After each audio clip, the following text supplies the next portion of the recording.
ليه ما نبقاش زي الأهلي؟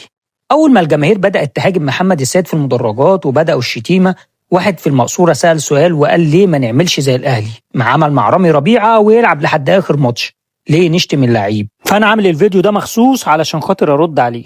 أولا محمد اتربى جوه نادي الزمالك، والزمالك ليه فضل عليه لأن هو اللي رباه وخلاه لعيب كبير وهو اللي عمله، والكلام ده معروف للجميع. محمد السيد أصلا رافض فكرة التجديد علشان عايز يحترف، وماله مش عيب. العيب بقى ان محمد عايز يحترف مجاني بدون ما يفيد النادي بولا جنيه. طب ده اسمه كلام؟ والنادي اللي عملك. حتى محمد بعد جلسات كتيرة لما وافق على التجديد وافق بشرط جزائي يتحط في عقده 500 ألف دولار، يعني أي نادي يجي كده بسهولة يدفع 500 ألف دولار اللي سهلة جدا جدا إنها تدفع ويقول لك مع السلامة. يعني العيب ما فيش عنده ذرة ولاء لصاحب الفضل عليه أبدا، وبعد ده كله مش عايز حد يهاجمه. أما بقى ردي على اللي كان بيقول ليه ما نعملش زي الأهلي ما عمل مع رامي ربيعة، أولا الأهلي كان مضطر إن هو يلاعب رامي ربيعة لأن ما فيش عنده بديل، وأكبر دليل على كده عندك أحمد عبد القادر.